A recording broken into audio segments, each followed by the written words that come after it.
गर्मी में जुगाड़ू बहुओं का ठंडा घर। मीना, बहुत ज्यादा गर्मी हो रही है। ऐसे में तो हमारे बच्चों को परेशानी हो जाएगी। तुम्हारे रोहन और पिंकी और मेरे रिया और ऋषभ को बहुत ज्यादा परेशानी हो रही है। उन्हें तो घुमावरियां निकलनी भी शुरू हो गई हैं। हम लोगों को ही मिलकर कोई ऐसा रास्ता निकालना होगा जिससे सास ससुर और बच्चों को परेशानी ना हो। हम दोनों के पति तो शहर काम करने के लिए गए हैं, तो ऐसे में घर की सारी जिम्मेदारी हमारे ऊपर ही है। तुम फिक्र मत करो मीना, मैं जाकर गांव से गीली मिट्टी लेकर आती हूँ। गीली मिट्टी का लेप अगर पूरे घर पर लगा देंगे तो शायद थोड़ी कम गर्मी लगेगी। और मैं इतने में थोड़ा सा गोंद का तीरा घोल कर रख देती हूँ। गोंद का तीरा पेट को ठंडा रखता है, और अगर पेट ठंडा रहेगा तो फिर घर वालों को गर्मी से लड़ने में थोड़ी ताकत भी मिलेगी। अब ऐसा ही होता है। मीनाक्षी और मीना अपने काम पर लग जाते हैं। वहीं उनकी सास सुमित्रा का गर्मी की वजह से बहुत बुरा हाल हो गया था और सुमित्रा खाट पर पड़ी हुई कराह रही होती है। आह, ये गर्मी तो लगता है मेरी जान ले लेगी। बुढ़ापे में इतनी गर्मी बर्दाश्त होना बहुत ज्यादा मुश्किल हो रहा है। जब जवान थी तब तो किसी तरह गुजारा कर लेती थी, लेकिन अब क्या करूं? मीनाक्षी और मीना कोशिश करते लेकिन कोई भी फर्क नहीं पड़ रहा था। ऐसे ही एक दिन मीनाक्षी और मीना गांव के कुएं के पास पानी भरने के लिए जाते हैं। तभी उन्हें एक काली भैंस नजर आती है, जिसे देखकर मीना कहती है, सोचो जब हमें इतनी गर्मी लग रही है तो इस काली भैंस को कितनी गर्मी लग रही होगी। और इसका मालिक कितना निर्दयी है जो कि इसे इस खुली धूप में छोड़ा हुआ है। नहीं, ये अभी से नहला कर लाया है, इसलिए इसे खुली धूप में रखा है। देखो, ये तबेले पर लेकर जाने वाला है इसे। फिर तो ठीक है। मैं तो काली भैंस देखकर डर गई थी, क्योंकि काला रंग गर्मी को आकर्षित करता है और काले रंग के कपड़े पहनने पर ज्यादा गर्मी लगती है। तभी मीनाक्षी और मीना के दिमाग में एक तरकीब आती है और वो अपने घर को बाहर से सफेद रंग से रंग देती हैं, क्योंकि सफेद रंग से किरणें धूप के आर पार नहीं होती, जिस वजह से उनका घर थोड़ा सा अंदर से ठंडा हो जाता है। सच में तुम लोगों पर मुझे बहुत ज्यादा नाज है। अब जाकर मुझे थोड़ा आराम मिला है। तुम दोनों बहुत अच्छी हो और मेरा कितना ध्यान रखती हो। आप बिल्कुल भी फिक्र मत कीजिए, आपका ध्यान रखना ही तो हमारा काम है। वे लोग इसी तरह बातें कर रहे होते हैं।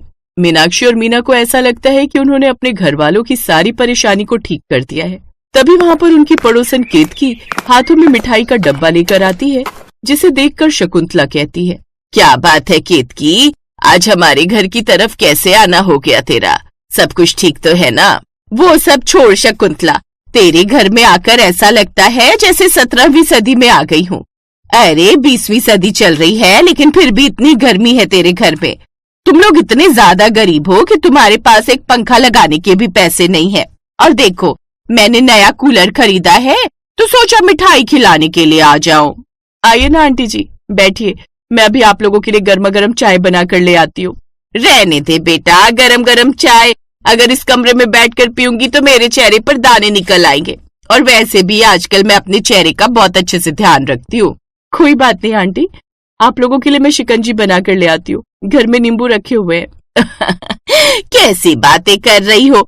तुम्हारे घर में जब एक ढंग का पंखा नहीं है तो फ्रिज कहाँ से होगा? अब क्या तू मुझे गर्म पानी की शिकंजी पिलाएगी? अरे रहने दे, वो तो मैं सुबह पीती हूँ ताकि मेरा पेट साफ हो जाए। मैं तो ये मिठाई देने आई थी, अब मैं यहाँ से चलती हूँ। मीना और मीनाक्षी को उसकी बातें सुनकर बहुत बुरा लगता है। अब उन लोगों ने कुछ बड़ा करने की सोच ली थी। जब वो शाम को अपने बच्चों को होमवर्क करवा रही होती हैं, तभी उन्हें एक चित्र नजर आता है। वो एक लकड़ी के पंखे का चित्र था, जिसे देखकर मीनाक्षी कहती है, हमने अपने घर में गर्मी आने से तो रोक ली, लेकिन अब हमें अपने घर को ठंडा भी करना होगा। ये लकड़ी का पंखा है, अगर हम एक लकड़ी का बड़ा सा पंखा बनाकर खिड़की या दरवाजे के पास रख देंगे तो आसपास से गुजरने वाली हवा उस पंखे को खुद ही चला देगी, और वो पंखा जब घूमेगा तो उसकी ठंडी हवा हमारे घर में आएगी।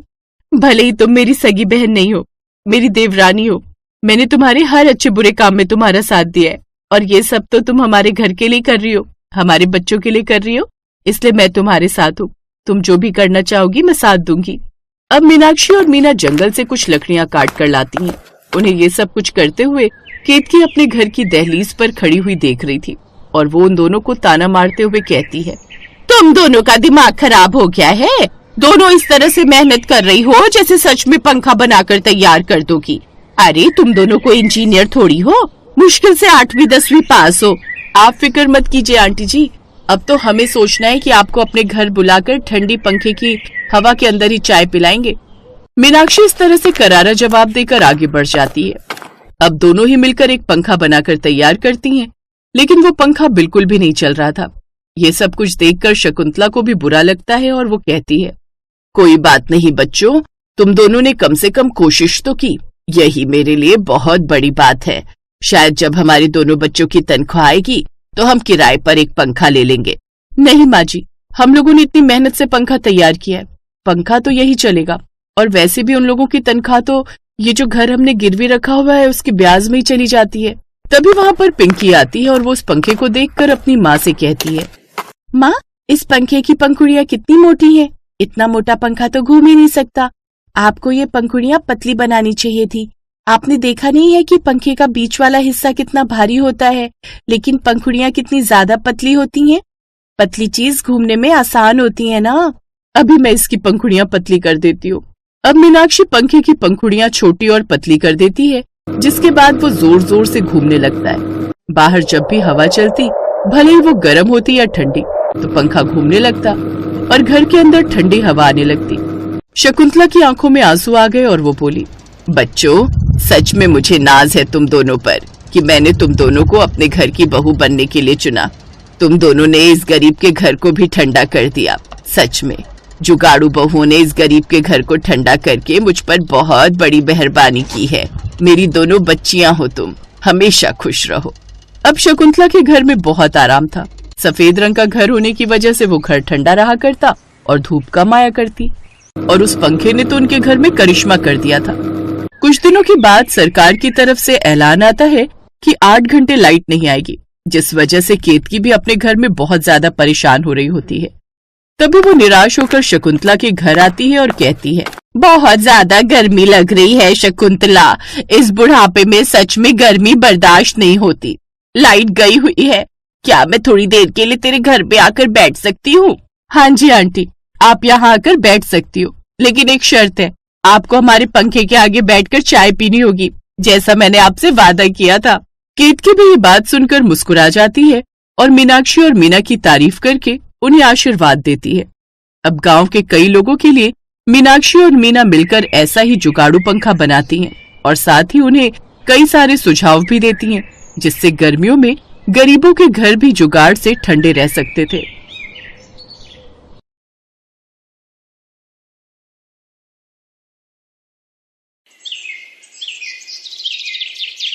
ऐसा लग रहा है जैसे सूरज गर्मी का बटन दबाकर खुद छुट्टी पर चला गया है। इतनी गर्मी आज तक नहीं पड़ी जैसी अब पड़ रही है।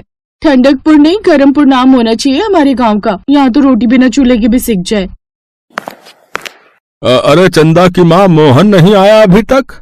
हाँ, पता नहीं, 4-5 दिन का बोल कर गया था, आज 8 दिन हो गए। पता नहीं साहूकार कितनी मजदूरी करवा रहा है। इतनी गर्मी पड़ रही है, न जाने ठीक से कुछ खा पी भी रहा होगा या नहीं।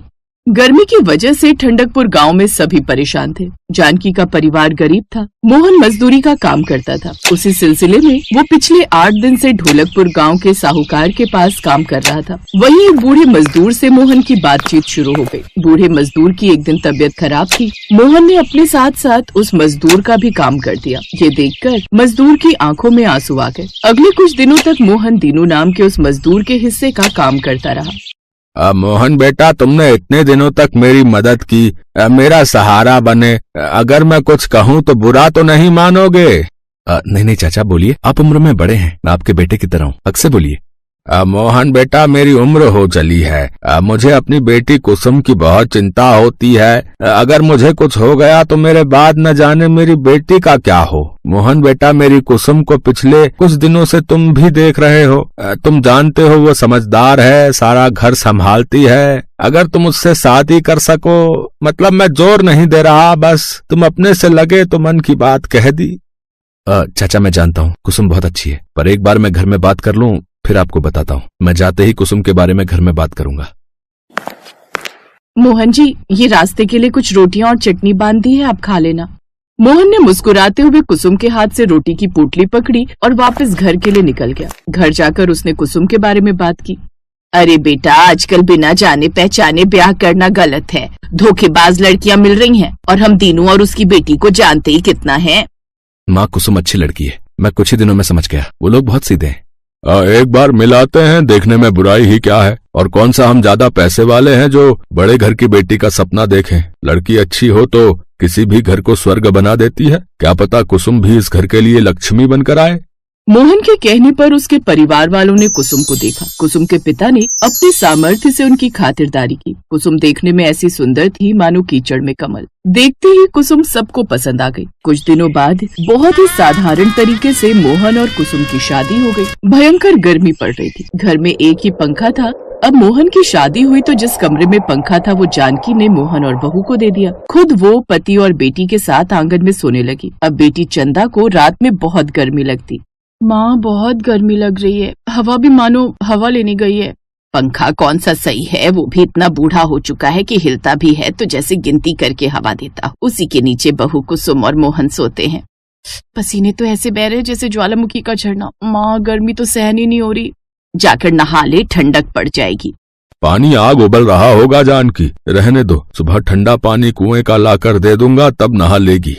कुसुम कमरे में से सब कुछ सुन रही थी। मोहन तो दिन का थका हुआ था तो गर्मी में भी गहरी नींद में सो गया, पर कुसुम को गर्मी में नींद नहीं आ रही थी। अगली सुबह सब लोग अपना अपना काम कर रहे थे, तभी कुसुम सास से बोली, माँ जी, मैं जरा बाजार हुआ।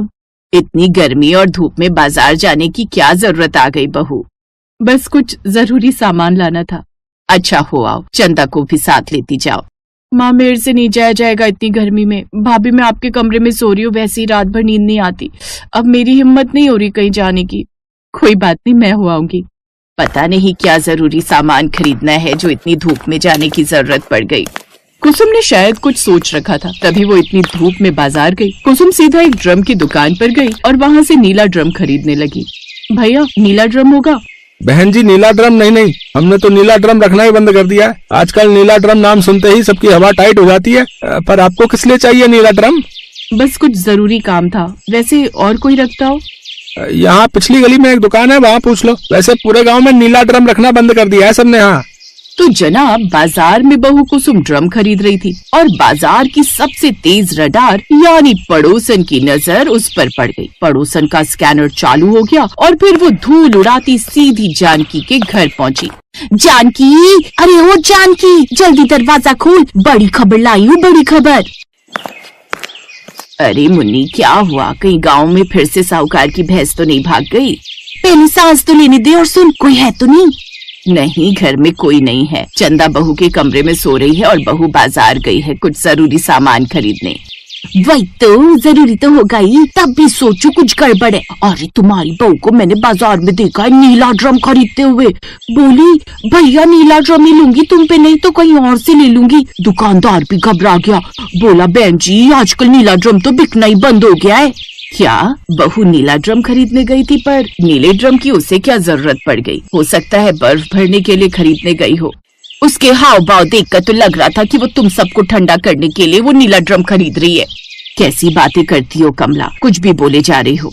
तभी कुसुम नीला ड्रम लेकर आ गई। सास और पड़ोसन को तो सांप सूंघ गया। जानकी, मैं चलती हूँ, फिर आऊंगी। हाँ। पड़ोसन पतली गली से निकल ली, पर जानकी का शरीर तो भरी गर्मी में बर्फ की तरह ठंडा पड़ गया। माँ, क्या हुआ? तुम इतनी घबराई हुई क्यों हो? उधर देख, वो तेरी भाभी क्या खरीद कर लाई है, नीला ड्रम। अरे जिसकी चर्चा भी खबरों में आ रही थी, पर बहू क्यों लाई है? माँ, होगा कोई काम भाभी को, तुम बेकार ही चिंता करती हो। चिंता की तो बात ही है, नीला ड्रम तो नाम सुनते ही डर लगने लगता है, पर ये कर क्या रही है यही समझ में नहीं आ रहा। कुसुम घर के आंगन में नीला ड्रम रखती है। सबकी नजरें उसी पर टिकी थी, लेकिन कुसुम बिना कुछ बोले सीधे अंदर जाती है और थोड़ी देर बाद कमरे से कुछ पुरानी चीजें जैसे पंखा, प्लास्टिक, पाइप, मटका और एक टूटी बाल्टी निकालती है। तभी मोहन और उसके पिता भी आ जाते हैं। कुसुम, ये सब क्या है? तुम ये नीले ड्रम में क्या कर रही हो? कुछ नहीं, बस गर्मी से बचने का जुगाड़ बना रही हूँ। गर्मी से बचने का जुगाड़, वो भी इस नीले ड्रम से? जी बाबूजी, मैंने एक बार अखबार में फोटो देखी थी, किसी ने कनस्तर को काटकर कूलर बनाया हुआ था, तो मैंने सोचा मैं भी कुछ ऐसा जुगाड़ कर लेती हूँ, इसीलिए मैं नीले ड्रम से कूलर बनाने जा रही हूँ। वाह, क्या जुगाड़ लगा रही हो कुसुम। वैसे कहो तो मैं भी तुम्हारी मदद करता हूँ। हाँ, आप वो मटके में पानी भर दो, फिर पाइप लगाकर पंखा फिट कर देंगे। बाबूजी, हमें सबसे पहले इस ड्रम को काटना होगा। मैं आरी लाता हूँ बहू। कुसुम अपने पति और ससुर की मदद से जुगाड़ लगाकर नीले ड्रम से कूलर तैयार कर देती है। पड़ोसन अपने घर की छत से सब कुछ देख रही थी। जैसे उसने नीले ड्रम के कूलर की ठंडी ठंडी हवा देखी तो वो भी हवा खाने आ गई। बहू, तुमने तो कमाल कर दिया, साक्षात लक्ष्मी बनकर आई हो तुम तो। हमारे घर इतनी गर्मी में तुम्हारी वजह से हमें राहत मिल गई। बहुत बढ़िया कूलर बनाया है तुमने। भाभी, एक नीला ड्रम और खरीद लेते हैं और ऐसे एक और कूलर बना लेंगे यहाँ आंगन में रखने के लिए, फिर हमारे घर में 2 कूलर हो जाएंगे। अरे कुसुम बहू, एक कूलर मेरा भी बना दोगी? वो क्या है ना, मेरे घर में भी कूलर नहीं है। बना देगी बहू, पर पैसे लेगी। अरे इतनी मेहनत से काम कर रही है तो मुफ्त में थोड़ी कूलर बना कर देगी। पैसे दो और कूलर खरीद कर ले जा। आखिर बहू ने दिमाग लगाया है तो उसका फायदा भी तो उसे ही मिलना चाहिए। क्यों, सही कह रही हो ना? हाँ, तो मैं कौन सा मुफ्त में ले रही हूँ?